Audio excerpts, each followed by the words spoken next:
Welcome to the Hell is Chrome podcast. I am still your host, Andrew Dyer. Thanks for joining us for another week talking about all things La Raza de San Diego Supporters Union. Question mark, parentheses, I don't know. Um, we are still waiting on news from the club to tell the union about the tickets in the supporter section, but there is news on that front. We'll talk about it, that season tickets are on sale to the general public now. We'll talk a little bit about that. There were tryouts in the last week for little kids. Well, they're not so little, I guess, for the youths to join the inaugural Right to Dream San Diego Academy, and lots more stuff coming up. We are getting into the thick of things as far as ramping up for the season. I say we. I am no longer a part of this. This is like the figurative we, like when we won 5 championships. I was not a part of that. But anyway, a necessary digression. If you are watching us on the live stream, please drop a note in the chat. Let us know, and we will try to read your comments during the stream. But before any further delay, let me bring on my co-host and the producer and the president of the Supporters Union, John Cross. John, I stumbled through that a little bit. Am I wrong? We still don't have supporter ticket prices, right? I didn't fall on my face there, did I? No, you did not. But first of all, thank you for the introduction there and everything. It was quite the introduction for me this time, and it's good to see you back. I was wondering how long it would take you to mention something about not being a supporter. So I know we did have a talk a little bit on last show, and a little bit post show about, with your recent decision, how we both move forward with this podcast. So personally, it's good to see you back. But where are you right now with all of that? And then we'll get into the tickets. Sure. So I'm in 2 different places at the same time. Believe it or not, I am out on SDFC and supporting SDFC. I'm not, here to trash them or, pour gas on the fire, although the marketing video. anyway, I'm not here to do that with the club. But I'm just out. It's not for me, and that's fine. It's not for everybody. But I also enjoy doing a podcast every week where we talk about supporter stuff. There is another team in town, the San Diego Wave. There is also the San Diego Sockers. I have a lot of friends who support those teams and who are going to support SDFC. So it's not like I'm not I'm not dead. I'm not dead to the community. I'm not like completely out of the loop. I'm just not going to be, in leadership and in the supporter section playing a drum and all that stuff. I think those days are behind me. It kind of gave me a little bit of, more perspective on like our time supporting Loyal and like just how kind of unique and special and, kind of a lightning in the bottle few years. I thought we could recapture that, at Snapdragon, but it's not going to happen. It's going to be something completely different. I don't know if it'll be better, if it'll be worse, but it's going to be different. And, I don't, having that impossible, like an impossible standard, right? Because I feel like what we accomplished in 109, I saw some video somebody had posted. No, I was searching for something on Twitter and I started seeing like old tweets. I Googled some keyword and some of the stuff came up, and I saw a video of the team doing the "We Are" chant in Orange County, and the tweet was something like, "This is the away supporters," and it was just this massive block of fans, and I was like, man, like it kind of got me, feeling a certain way, but uh, you know, it's fine. But I also like doing the pod. I like talking about soccer. I like what this academy could do and what it could mean for development locally. So I definitely want to keep an eye on all that. But yeah, I mean, for now, I am still here on the pod. I don't know long term if that's realistic. I don't you know I'm not as invested, right, as maybe I was before, but it actually kind of helps our audience, because before I was in the leadership Discord, I knew all this stuff. I kind of, maybe sometimes our conversations were just a little bit too inside baseball or inside soccer. And now, as an outsider, I get to ask the questions of somebody who does not know. So more helpful to our audience. I think that I'm perfectly positioned to ask questions because I don't know the answers. I agree with you. I think actually it could serve the audience a little better because you will now represent some people. I would say there's a lot of people who feel the way you feel, that are out there in our soccer community. Now, I, on the other hand, maybe have a little bit more of rose colored glasses and trying to help build the something different. Like you said, not better, not worse, but different and still represent our community. And I'm not saying you don't care, but there's a part of me that I guess cares to a degree to stay involved, for me to try to make that uh, a reality and fight for those things Yeah. because for me, I have had my times where I've wavered back and forth whether is this worth it, is it not worth it. But I mean, ultimately it comes down, that I think, and I'm not saying that things are due to me or anything else, but I think when people in general kind of, if too many people step away, it makes it very easy to, but the things you thought wouldn't happen definitely won't happen like that. And I Right. think everybody's got Right. to draw the line for themselves because I am still going to try to do my best to make the best things that can happen for the soccer community and what we're trying to build for that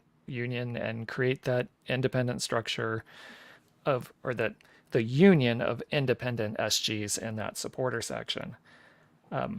But MLS at times does not make that easy. And I totally understand people, at some time there's a principle or a line in the sand that people have that it crosses for them and they can't go back.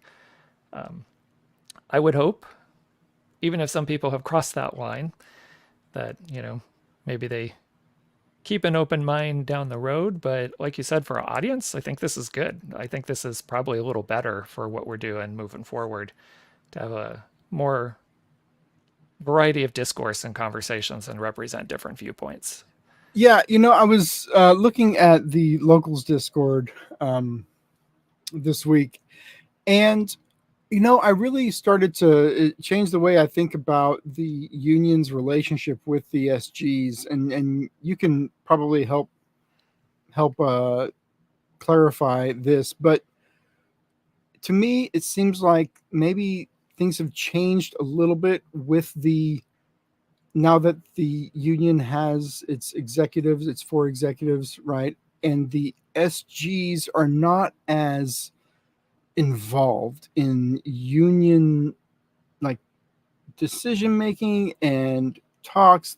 The SG fingerprints are not quite as on the union as it was in the beginning, right? In the beginning, we wanted to call it La Raza, and it was really, we really tried to make the union a reflection of our supporter community.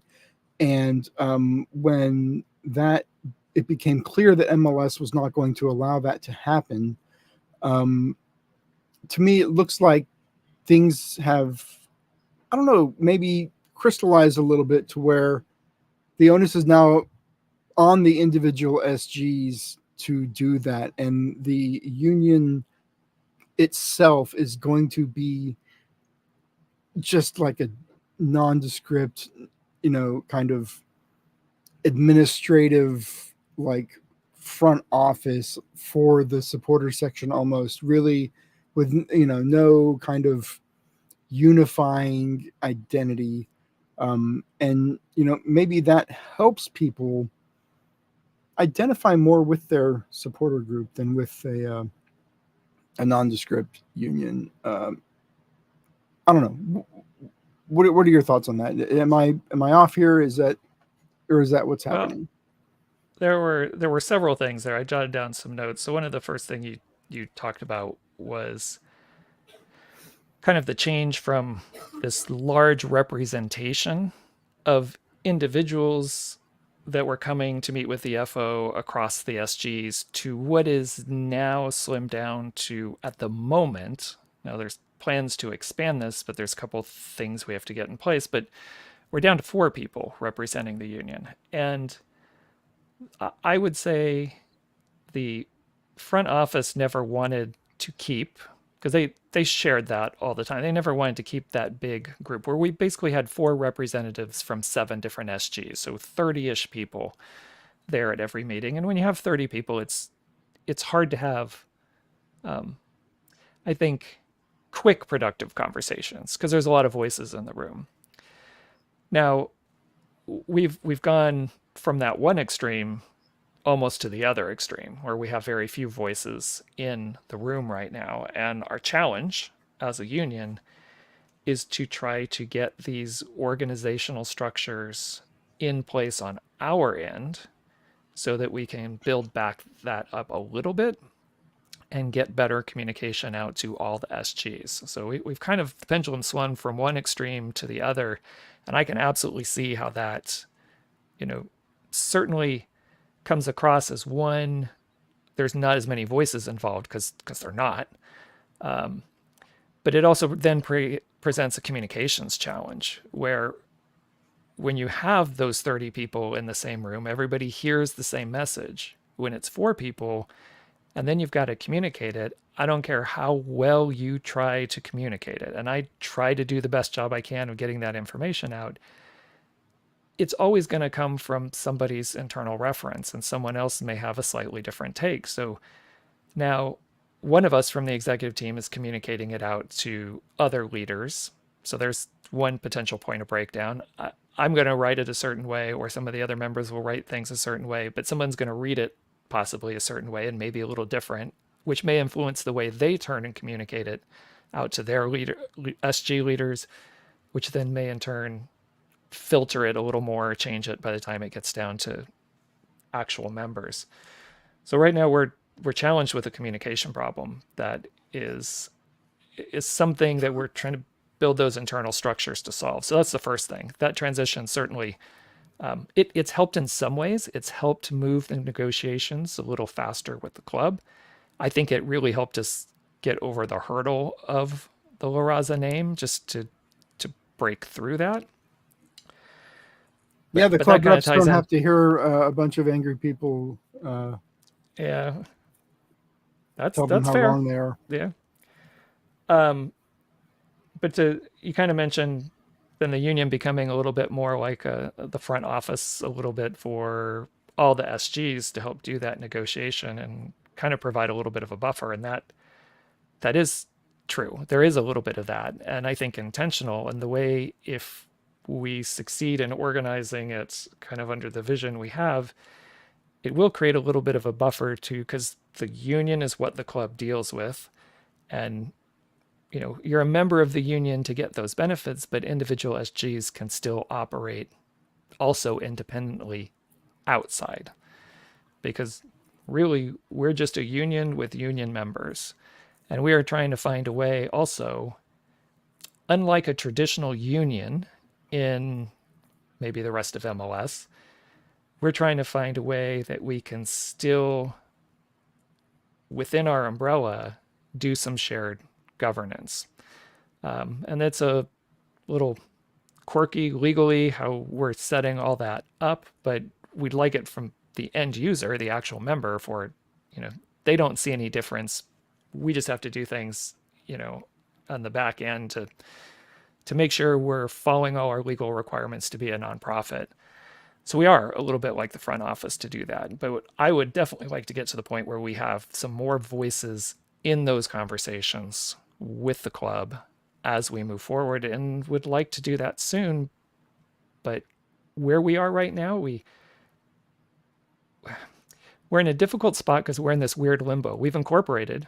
We're a corporation that is technically made up of 4 people, the officers, because we haven't started bringing in any members.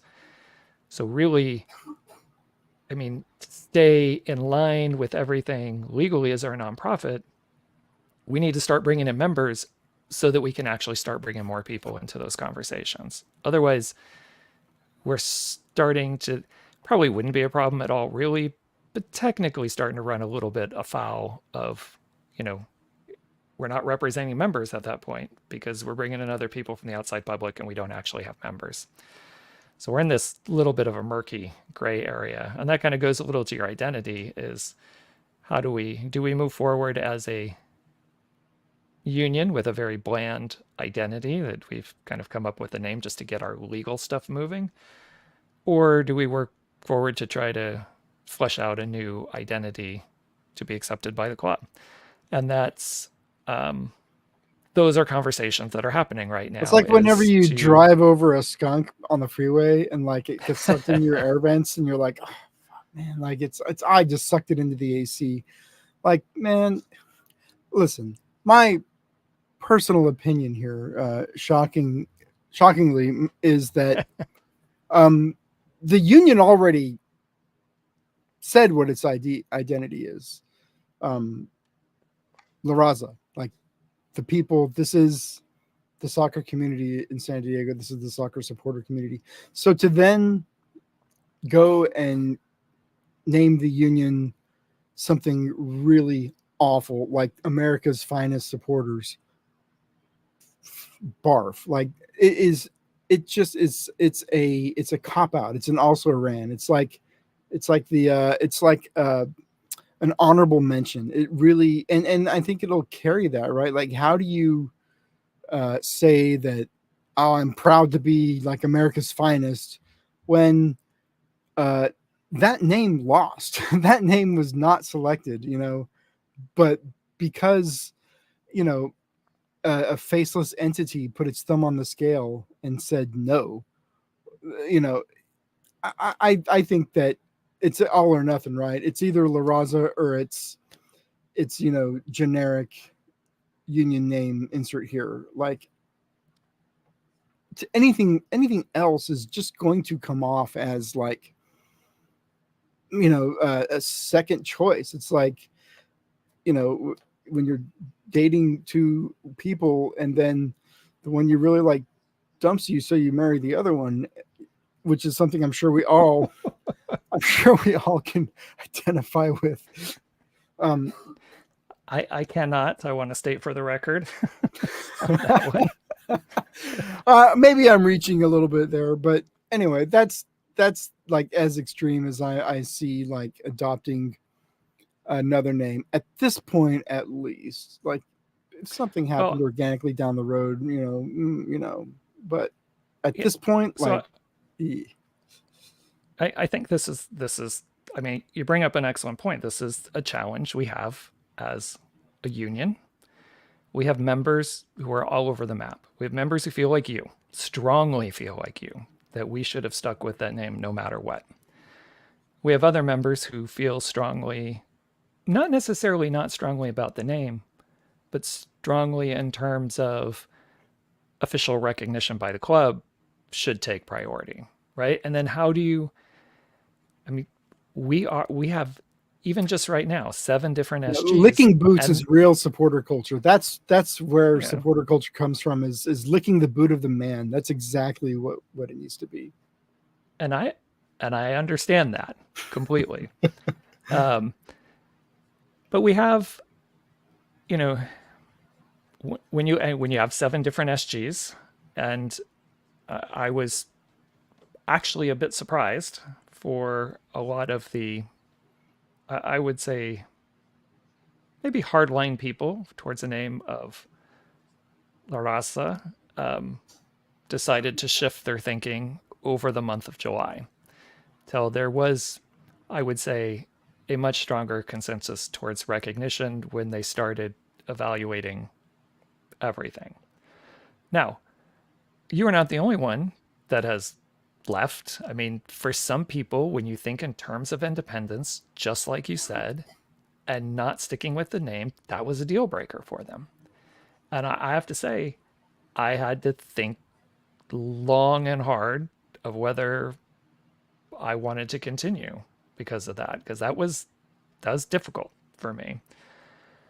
But, you know, I think also anyone who wears the hat of the president of the union also has to understand that it's not a dictatorship. You can't just bully your way for your ideas all the time. If you're trying to build a coalition among 7 different groups with a lot of crossover in ideas and what they want, really more alike than different, but still have some strong feelings in certain areas that are in conflict with each other. How do you get them moving down the same road? And for me, and I think this is the difference for us, right? We're on this podcast. You took that hard line with the name and said, okay, I don't want to be a part of this if we're going to cave on the very first thing, kind of, right? And I think by that point, well, definitely by that point, I was already president, and you have to make a decision between stepping down, which I could have done, and this may come as a shock to some people. I thought about it, but in terms of trying to, again, help make this something special, hopefully different than what was in 109, but hopefully still special and hopefully still for the San Diego community. If I didn't see a path forward to still do that, I wouldn't have stayed. I still see a path forward to do that. I think the challenge is steeper, but I think there's still a path. And if I get to the point where I don't think there's still a forward path, then I probably wouldn't be part of the. I will still, as I have this role through December, I will do everything I can to fulfill the role and do it. But that's the point where I may step down and away. I don't think I would step away in the middle of everything. Yeah. I think that's unfair in the situation we're in. So I've had some conversations with people. It's like, well, why did you support XYZ? Like, not what I've done personally, but I was in the minority. 90% of the people wanted to go this direction.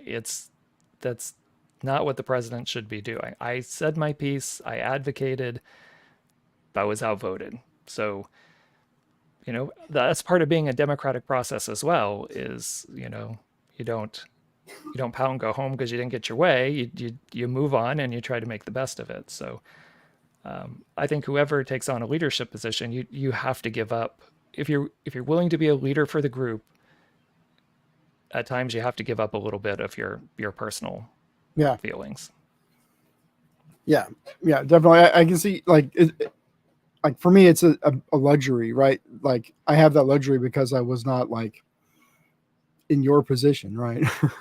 And I did not seek your position, but it's different. I don't want you to think that, as I deconstruct my thought process, that I'm in any way like casting aspersions or judging you for decisions. No. Or I fully understand that you have a unique responsibility that does not allow you to, be, whatever else, right? Like that makes total sense. And somebody has to do it, right? And maybe it's good in the long run. It's good for the supporter groups to have a real significant buffer between them and MLS and the front office, because my experience is these are not people you want to be working with, dealing with. These are not, for the most part, you can watch their marketing. These are not San Diego people. These are not locals. This is not a local owner. These are people coming in from out of town and telling people in San Diego how they should support this club, and you know telling them what they are and telling them who they are. Um, this is more on the marketing. I don't like the rollout, the whole the it's just the same cliche, like beach shot, and then it's just all, I mean, we saw it with Loyal did it, Wave did it, like, these shot for shot, like the drone shot, and like, I don't know, it's just, I don't even know if there was a drone shot in that video, but you know it's just, I don't, especially after the flare up over the name, for the club to then come and say, like, this is San Diego, like, motherfucker, we told you what San Diego was and you said no. So I think the people making these decisions are different, right? Like, I am more interested, and I hope that the soccer operations people uh, get into town and start, maybe when there's games and there are soccer people in front of cameras, and that is who we can kind of associate with this club, is like soccer ops people versus the marketing, the front office, the just this executive kind of stuffed shirt. Uh, you know, anyway, supporters, you don't want to mess with these people. You don't want to deal with these people. You don't want to talk to them. Let let these four executives deal with their Zoom calls and their meetings, and they're circling back and they're putting a pin in this and that. Like, it sucks. Well, I mean, what I've had to do, I can't speak for anyone else. And believe me, I know MLS is a single entity. I knew what I was getting into before everything started. I'm not a fan of MLS or the structure or anything else. But I have a team and a soccer community in San Diego I want to try to do right by. And I fully understand also what that means in terms of a single entity structure. But what I've had to learn to do a little bit is separate, because I really think that plays into MLS's hands when everybody throws up their hands that it's just a single entity structure. It's all the same. It's McFranchises. It's all over the place. I think that actually works to MLS's benefit, that, you know, there's it's like there's nothing you can do about it. There's no pushback. And I don't believe there's nothing you can do about it. There are a lot of good people in that front office who know our community well, who are trying to do right by our community. But there are people also who have a heavy hand in things, as you described, who I would say are not as familiar with as I would say nicely, not as familiar with our community as I would like them to be. I wish they would take more time to get to know and understand our community and our supporters. I think it would help the relationship a little better. Well, I think if the only people you ever meet in the community are like CEOs and executives and people buying suites, and the people, wanting to put billboards up in your state, if those are the only people you ever meet in town, you're going to have a very warped perception of the San Diego community. Right. And I think, my focus is on supporters, obviously, and I get that. Yeah, there is a business to this game around the world. We all know that and we understand it. Yet somehow the But Liverpools of the world, but at the same somehow they time, build a yeah. global audience and represent the culture, or somehow Barcelona represents the Catalan culture, somehow Real Madrid, somehow these clubs found a way to embrace their local cultures and become global brands. They didn't become global brands by being generic and boring, but hey, what do I know? I'm not But I don't that's know a the soccer exact team. point, right? Is that there's a handful, and only a handful, of clubs in, I think, MLS that when you think about that city, or you maybe talk about an MLS team, most people think first in terms of the supporters rather than the team on the field. Like that culture that has been identified and developed in that stadium and that arena. And it's because that group has connected strongly with the community. Usually, I would say, in spite of the ownership. And that is still a target of mine, for us to be able to be one of those groups that can say, we do right by our community. And I think there's too many ownership groups in Major League Soccer that have a global fiscal focus and lose sight of the fact, and I don't want to call out any individual cities, positive or negative. I mean, you can look around the league and see where they are, but there are certain communities and teams where the ownership has not taken the time to pay attention to the community, and it has stifled and destroyed the supporter groups there, because every city potentially could have an amazing supporter group and an amazing connection with the community. And I think the ones that have it, most of them, maybe not all of them, have had to do it in spite of ownership. It's funny because when we started this thing, we talk a lot about Portland Timbers and the Timbers Army. And from the supporter perspective, I look at the Timbers Army as like the best example of supporter culture in MLS. But like from MLS's perspective, it's the worst example of supporter culture in MLS. And that's something that I did not know or realize going into it. But clearly, that is not something they're really interested in recreating in other cities. I don't think. Well, I think they want it in terms of atmosphere and marketing and everything else. They don't want it in terms of the pushback. And I understand that from a purely business standpoint. But if you want that marketing and everything else, like with the reward also comes some risks. Like, if you want the best of what you're going to see there, it also comes with other things.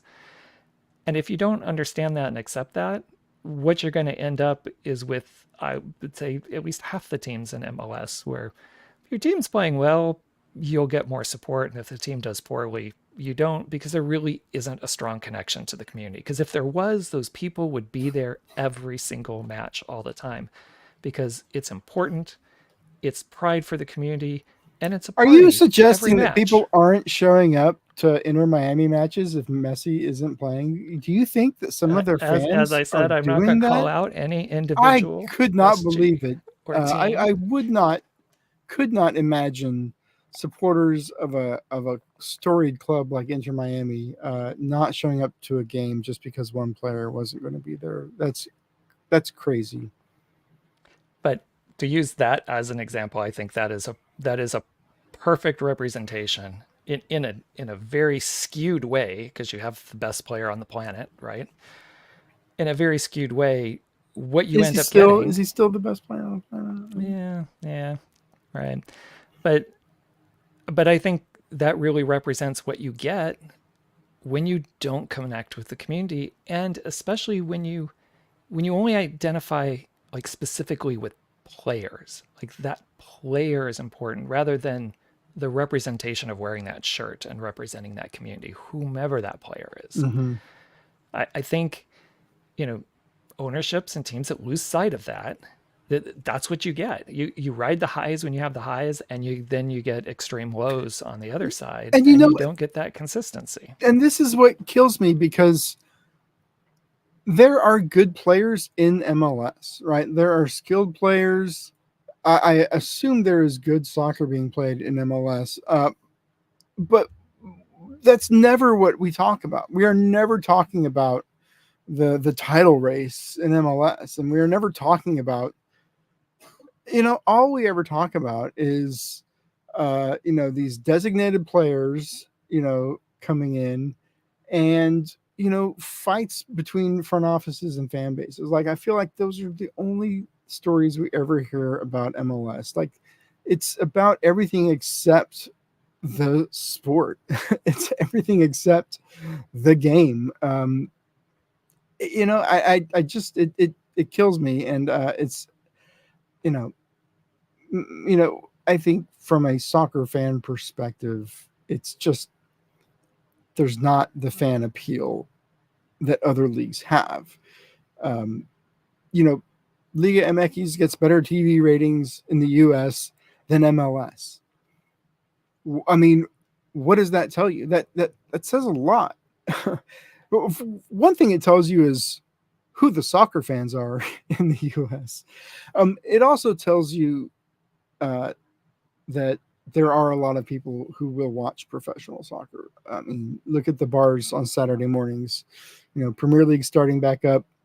There's Carabao Cup games going on right now. Like, why do I know about that? I'm in San Diego. But that permeates to me because this is a massive league, and people who There are stories there. like soccer are paying attention to it, and people who like soccer are not paying attention to MLS. They're not paying attention to the Leagues Cup. I mean, unless you're a fan of a specific team, mostly Liga MX fans are watching their teams in the Leagues Cup. But MLS fans, these supporter groups are boycotting Leagues Cup Right. over the snub of the Open Cup. Over the Open Cup, yeah. This is always a conversation around MLS. It's never about the game, and like that sucks. It sucks for the players too, because look at CJ in Austin now. Like, we have a local kid. It's his second year in Austin. He was a high draft pick, number 9 last year in the draft. Like, he should be a huge story in San Diego, right? Like, whenever we talk about soccer, we should be talking about CJ. He played for Loyal. He played for San Diego Surf, right? Like, he played in Coronado for that club there, right? Like, he came up through our local clubs. He played in the second division team as part of their select team, and then on their first team. He goes to San Diego State, plays a year there as a freshman, kills the NCAA, right? Like, just stands out as a freshman, and goes to Austin. Like, every step of the way, here's a local story, a local kid having success in this game. But we never talk about him. We talk about MLS. We're talking about Messi, and we're talking about these fan groups that are boycotting. Like, it's a shame, and I think that until I 100% agree with you. I think this is where MLS drops the ball. They haven't realized that those local connections, those local stories are more powerful in the long run and grow deeper roots in the community than Messi playing here for 2 or 3 years. Yes, you can raise ticket prices because you're going to find some people who are willing to pay quadruple the price or and whatever, if you're FC Dallas, you can kick your supporters out of the supporter section, right? Because Messi's coming. I mean, right? It's you're teaching and telling your most ardent fans what you think about them when you do those things. And when I hear Don Garber say, I wish people would stop talking about Messi, but you can't open or turn or look at anything MLS without seeing Messi in a pink jersey splashed everywhere. I will say, not to defend MLS a little bit, but I don't know if you've ever spent any time on Twitter, but you can't open a single tweet about soccer without seeing a bunch of replies saying Messi's better than Pinaldo. No matter what league they're talking about, no matter what player they're talking about, you go into the replies, there's a bunch of people that just want to post about Messi, right? It's insane, this guy's global presence and his global like profile, right? Like, right. I can't it think is insane. of It's another. It's amazing. I mean, Michael Jackson at his height, maybe Michael Jordan, maybe. No, I don't even think Michael Jordan. I don't know. Even if I think Messi's bigger than Jordan globally, not in the U.S. Globally, I think Messi's bigger than Michael at his height. I mean, I think Messi's bigger than Michael. Well, at Michael Jordan's height, we didn't have social media quite the same way either. Mm-hmm. So I think that makes a little bit of difference. But yes, I would agree. I mean, it's crazy the amount of followers and people who will who will pay, like we said, an unbelievable amount of money for a ticket just to go see him play, and maybe see him play Yeah, but once it's just and then be short-sighted, and done. we've talked about this on the show before. Like you're not creating lifelong MLS fans. No. These people are not, they're just waiting for your next big designated player signing to come, and maybe they'll go see their next favorite European superstar that makes it to the league. But speaking of the next superstars, I do want to talk a little bit about this talent ID camps that the club Right. ran last week and this week. I don't know. Did you catch any of the stuff from the massive Right to Dream tryouts? I did. Yes. What are your thoughts about what you saw? Um, mixed feelings, because on the one hand, from most of the things I've seen about Right to Dream and people I've had the opportunity to actually talk to that are directly connected with Right to Dream, I if you think of it in terms of an academy type structure, I really like their approach, because it doesn't seem like typical professional academy structures where it's kind of cutthroat and you may be in there for 4 or 5 years and then you're No, they're 18 they're and you get they're cut. committing to these And kids. It's right. remarkable. And you're cut, and then that's all you've done, so you really didn't do any other skills, and now you're not sure what to do, and you can't get picked up by another team. Just you've seen, we've read and seen these, if you follow soccer at all, these horror stories of these kids who get cut as a late teenager in an academy, and they just don't know what to do with their lives anymore, Well, because they they come thought they and were they going to be a they get professional soccer scholarships player. at D1 schools, and they Well, yeah, that does happen. they take spots from But American kids. I don't know if you're in soccer recruiting Facebook groups, but all of the American parents are very unhappy very about the upset about that. Yeah. European academy washouts coming and taking precious roster spots. But and I do like their structure a lot, that they do commit to kids. And one of their things that they do in terms of their education is try to help these kids, whether they become professionals or not, be self-sustaining individuals and reach back into their community. So it's funny, because to me, Right to Dream encapsulates so many things that MLS as an entity is not.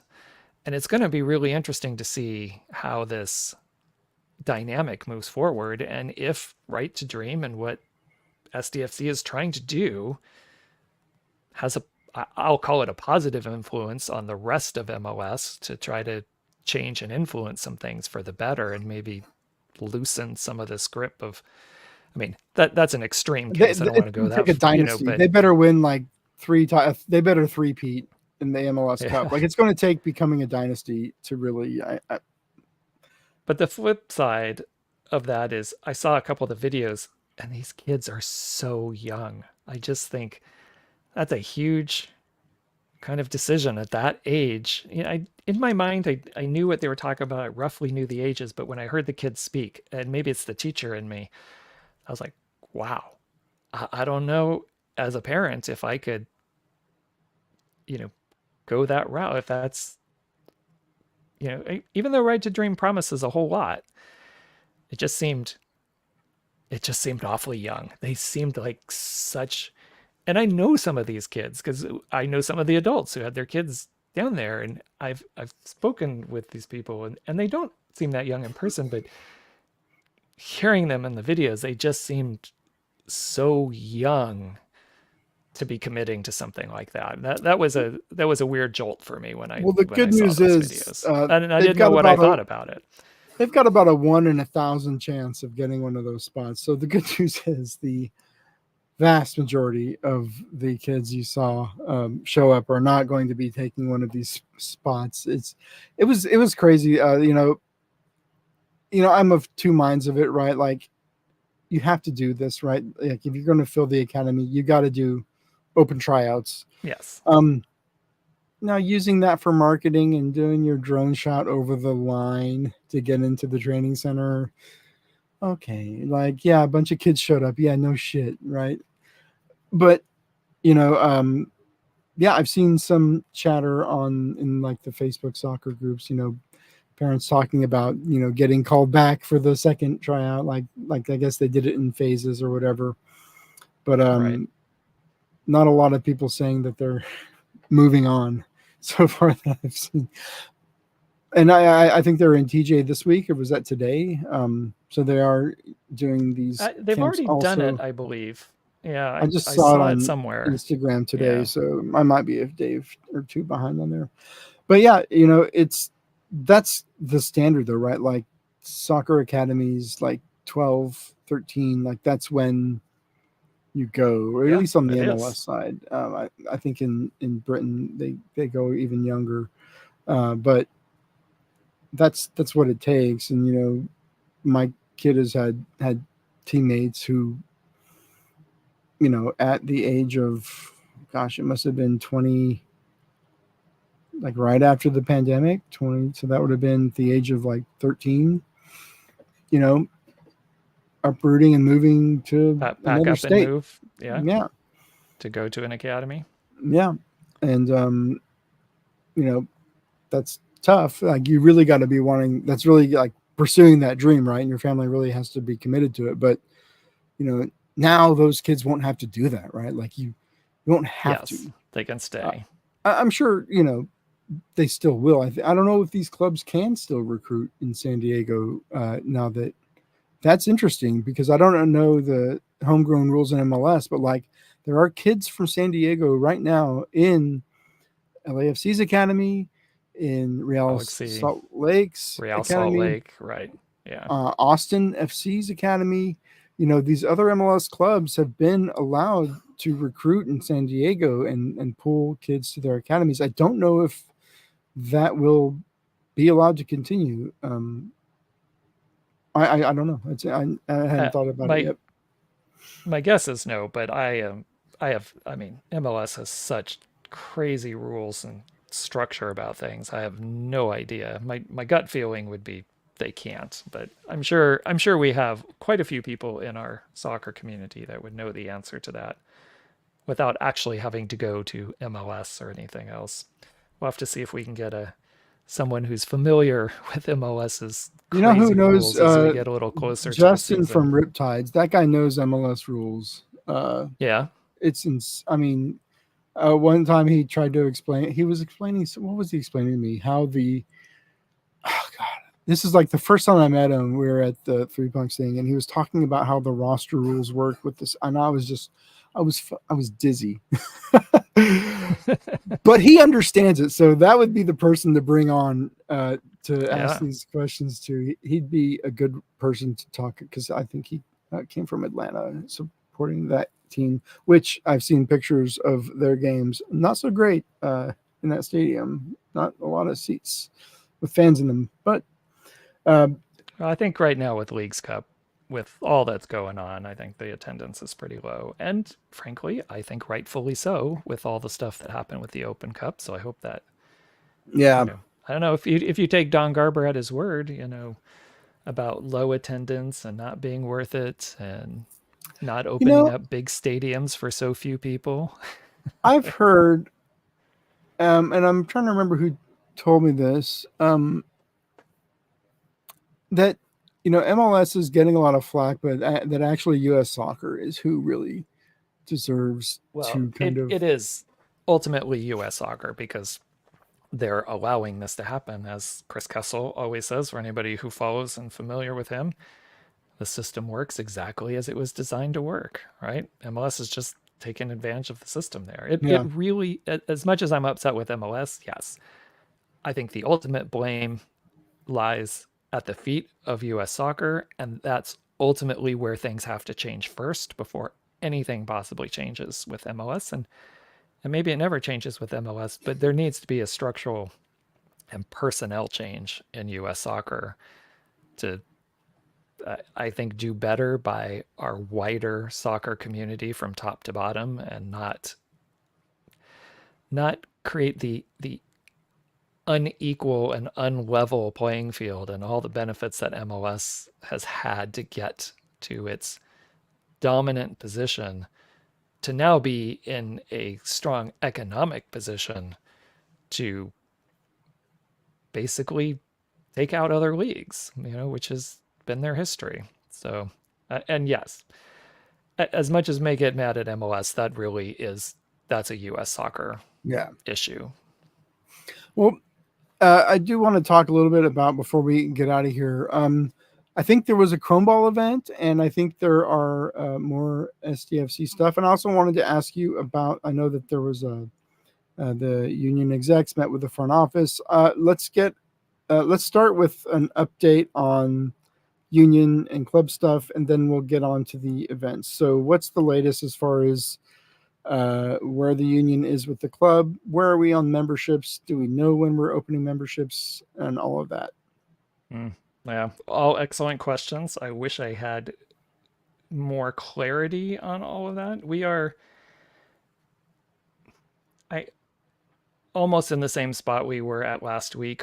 Really, the way things were going with the state of California and our incorporation process, I was hoping we would get our last document approved and finished, and we were hoping actually by last Friday. And today, when we checked, it's unclear whether it's approved or not. We're trying to get clarity on that, so we can open our bank account. As soon as we get that, we can open our bank account. We need the bank account to start getting things in motion in place to open up for memberships. So we're still trying to be on track for that, but we're having internal conversations about how to do our external communications and how to move forward there.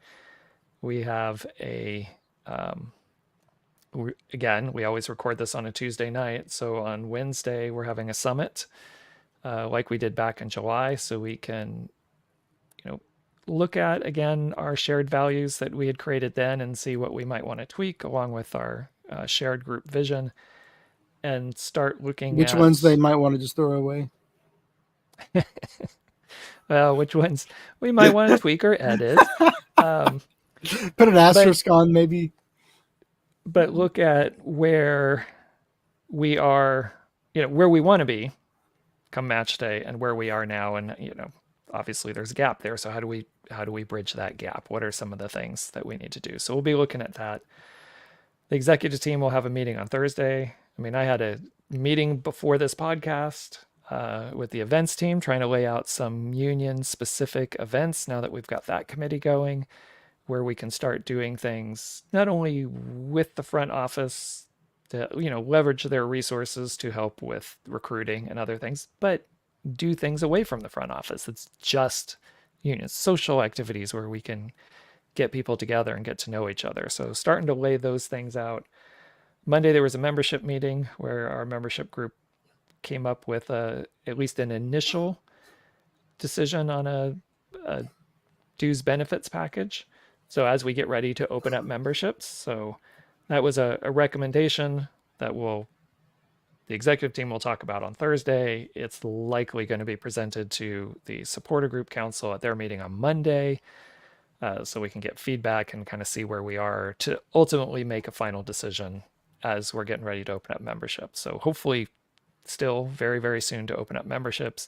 Are we talking next week? Maybe 2 weeks? Possibly. End of the right month? Now we're on hold because of the state. I mean, really, we Labor Day. cannot By Labor do Day, much of anything. By Labor Day, will our audience be I'm hoping.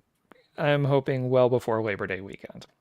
All right, you've heard it here, folks. I'm hoping we're not Labor pushing Day. right up to the edge there. John Cross, the president of the union, is guaranteeing Yeah. memberships by Labor Day. Carve it into stone. Let's get a Dremel and carve it into the Chrome Ball itself by Labor Day. Memberships. That's where I'd like to be. Because as I started to say in the beginning of the podcast, we're in this weird limbo right now because we've incorporated. So technically we're a corporation that is made up of 4 people because we haven't signed up any members yet. We need to get all the people who are helping do the work on this actually to sign up and be members so we can make official all these committees. We can't make official all these committees because there's no one to be on these committees. So opening up memberships is not only for recruitment and for the club. I mean, just legally and structurally for us as a member organization, we got to get those members into the organization and start doing the work so that the work's not being done technically outside. So I guess we're in a little bit of a gray area for that. So that's another reason to push for the memberships. Um, but things are moving along with the committees where we keep getting new people, a few new people, it feels like every day jumping in and helping out. So again, put the call out. Anybody out there who listens to this and would like to help out on any of those committees and lend their voice to these conversations, it'll help us get through what we need to get through a little faster and get to where we want to be ultimately on match days. I'd really like to get a lot of this business stuff out of the way, especially by Labor Day, so the fall really can be spent recruiting members, building the culture, getting ready for the fun stuff we want to do on match days, and not still spending time on kind of the legal paperwork that we're muddling through right now till we get everything sorted. So you mentioned a summit. This is open to anybody, right? It's well, you got to talk to your SG members. The SG council usually has 2 reps. We've asked each SG to bring up to 4. So not entirely anybody, because otherwise potentially the group would just be too unwieldy to be able to do the things we want to do. But we're trying to get representation across all the supporter groups. We want the committee co-chairs to be there, and we want the executive team, if they can make it, to be there. So the group should be slightly larger. I know you were at the first one in July, so slightly larger than that one, but not too much larger. And again, use that as a springboard to help develop potential future committees and other things to do to get more people, to just get more people involved.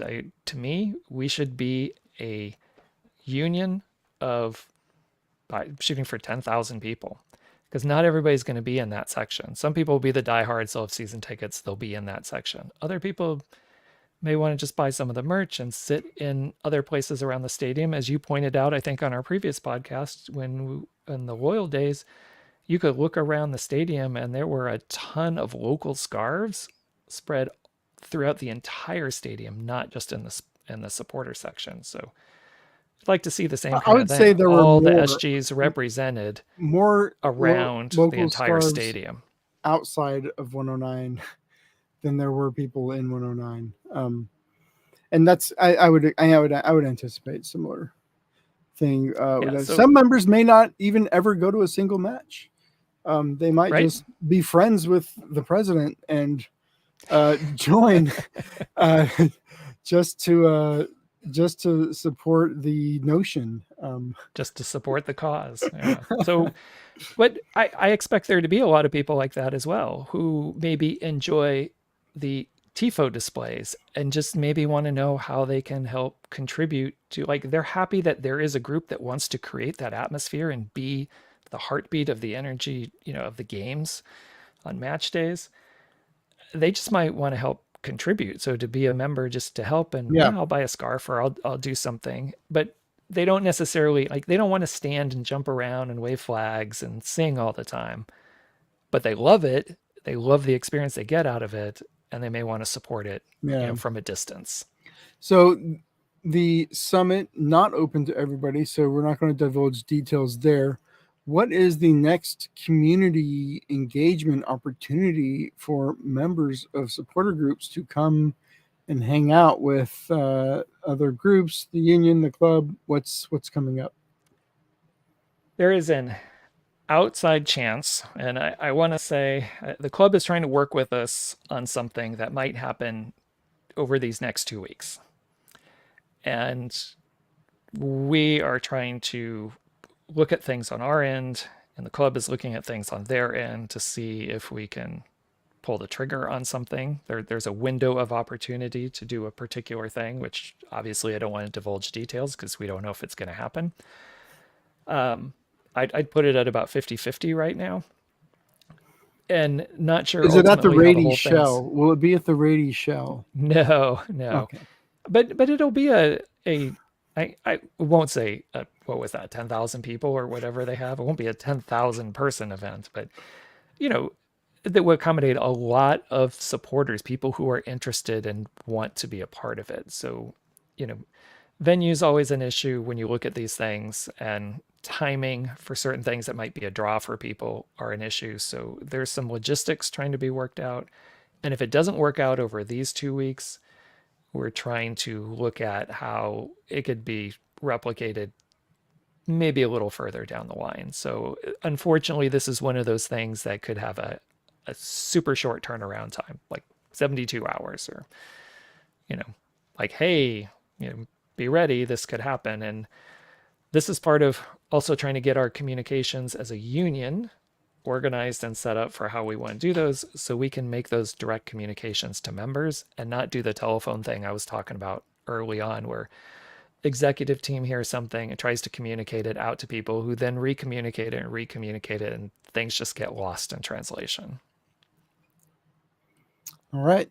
Well, I don't know if there's anything else that we needed to get to. I want to throw it up to you because I always try to force our way out of the show and then you have to stop me. So, did we miss anything?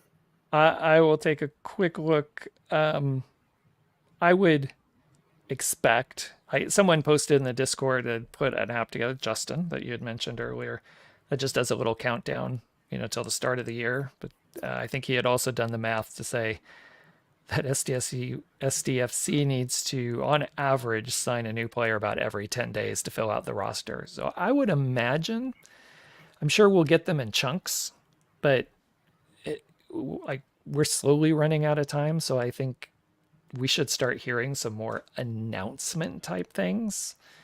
I would hope very soon, on the sporting side. So I would just keep your ear out for that. I think the 200 and 300 block of season tickets, the opportunity to buy those outside the supporter section, right? So these are non-supporter section seats. Those should be going on sale Monday, I think. I don't think they were yesterday. I think it's maybe next Monday, but soon.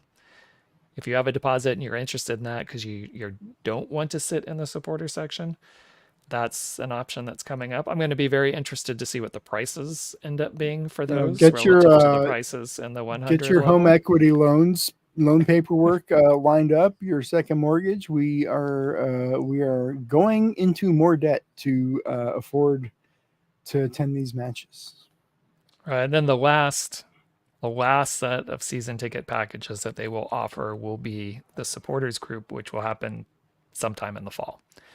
Not sure when exactly, but sometime in the fall. And as we get more concrete information about that, we will send those out. And then I think that's really the big thing. I don't know if we have anything in the chat. I wanted to double check that because I had it blocked by something else. We'll just kind of run through them quickly. Did that. So Cato had a verbal agreement with Monterrey from Liga MX and was on the tryout roster for SDFC in Tijuana, and gonna disrupt both sides of the border. Yeah, it probably is. That's going to be interesting. I'm sure there's going to be fights and a draw for who gets, and this is the follow-up here, who gets those people when MLS says it can cross over into Mexico, right? And into the Tijuana region. Yeah. They're going to settle it on the field in the Leagues Cup. Yeah. I'm just kidding. Nobody cares about Leagues Cup. I'm going to stop. And then that's just a comment from Paul that I didn't see at the time. Thank you, Paul, for the comment about U.S. soccer. So yes, really does lie at the feet of U.S. soccer. And what does Jeff say? There will be an expansion draft, a college draft, a supplemental draft, plenty of players available to sign. Yes, and this is, I think, one of the other things I have grown to hate about MLS. When I was a kid, only knowing American sports, I always looked forward to the draft. But being at a different place in my life and age, and luckily growing up at the time where a lot of my adult life had internet access and I could watch things outside of the US, I have really come to despise the draft and this idea of the team that does the worst gets the first place in the draft. I wish all the sports would scrap the drafts. And I know we just talked about CJ being drafted and it helped him. Excuse me. I don't know if you've ever seen this young man play Yeah, yeah. basketball, but Victor Wembanyama would not be in San Saw him, Antonio were it saw him not in the for, final of the Olympics. and he was incredible. He stood toe to toe with LeBron and with Curry. Uh, a man amongst other men at 20 years old. He's going to be a So phenomenal player. I will say about this draft, there is some reason to be a little bit excited about it because the combine and draft are going to be here.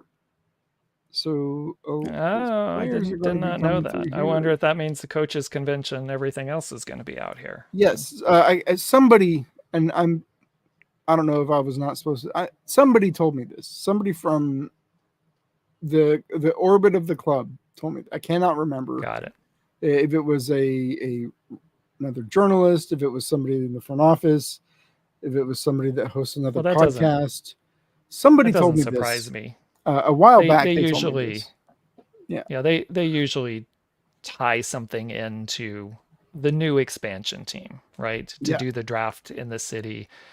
Or, we may end up with the All-Star game or, what like there's something that yeah, I'm sure will happen. They try to do that to help generate some buzz and interest into the community. yeah. So that But that doesn't surprise me at all. that'll be cool, and I would assume there will be some kind of fan oriented.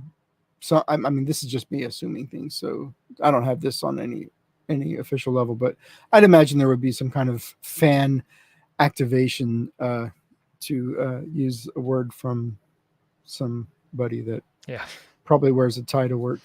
Uh, I would I, imagine I there will be activation opportunities, for brand awareness and cross marketing yeah. purposes. All right, our last comment is also from Jeff. He said he's going to wait for supporter section tickets. 2,000 per seat is steep. Does it? I Yes, don't it even think it is. costs that much to go see Padres, man. I think you can get a pretty decent season ticket spot in Petco. Uh, man, I don't know. I mean, it's a different sport, but the Padres, man, they're filling up that stadium on Tuesday nights, Monday nights. Like, Yeah. I think we're all waiting, right? I mean, obviously, I think anybody who wants to be in that supporter section is waiting for supporter section tickets, and it's going to be interesting to see what that final price ends up being. And it's going to be a challenge because it will be inevitable that there will be some people who will try to take advantage of um, the cheaper tickets in the supporter section to be able to get into the game, to do a season ticket package there. And we're going to have to kind of do the job of educating of what that means to be in the supporter section. I know there's been a lot of talk about vetting people. I hope we kind of switch that away from vetting people to recruiting people. it's going And to be as impossible to vet. I mean, it's and just as not someone possible. mentioned in a meeting today, had a quote, it's like the party brings the people. Like if we bring the party, there are going to be people who say, I want to be there. And we will get the people that want to share that same kind of experience. It's up to us who are going to be there to make that a great, amazing match day atmosphere, that it is a party that people don't want to miss. And the other people who don't want to be a part of it, they will self select them out of it pretty fast, As long as those right? seats are locked up in the up position, like that, Yeah, that'll help. As long as it's truly standing only, that I think that'll help things. But yeah. you know, they're locked up All at right. away Oh, games too. we got one more. Steven, good to see you. I 1050. haven't That's talked not with too you bad. in a while. So 1,050 for their season tickets. I don't know where that was. Like obviously in the lower section, but um, I looked at some of the prices, and it's going to be interesting to see where the supporter tickets land. I don't know where we'll eventually land. We made a pitch to the club. We'll see if they accept that or not, or you know whatever it is. So there we go. Section 118. All right, 16 of us together. That's fantastic. Oh, wow. So we'll see if we can get, uh, again, we'll see what our tickets are as we hear and we get some ideas. We're trying to push the club to see if we can, even though the tickets may not be on sale till a particular date, if we can know the price to kind of use it for our own marketing and say, look, and recruiting to get people into the section. So we can start to build that culture, but we'll see what happens. All right. Well, John, it's been another week, another flawless episode of the Hello Scrum podcast. Anything you got to say before we get out of here? Other than the supporter summit and then another widely open supporter event to be determined, possibly toss up 50-50 in the next couple of Possibly weeks. over the next couple of weeks. Yeah, we're trying to move all the levers to see if we can make this happen. So, all right. Well, tune in yes. next week to the Hello Scrum podcast, wherever you get your podcasts, or on YouTube for the live show. We appreciate everybody tuning in, and especially y'all talking in chat tonight. It's great to see people interacting and stuff. Sometimes we don't get anybody that talks to us, and it's pretty lonely. It's me. All John and I have are each other, so it's great to know y'all are out there. So thanks so much, and until next week. All right. All right. Good night, everyone. Bye.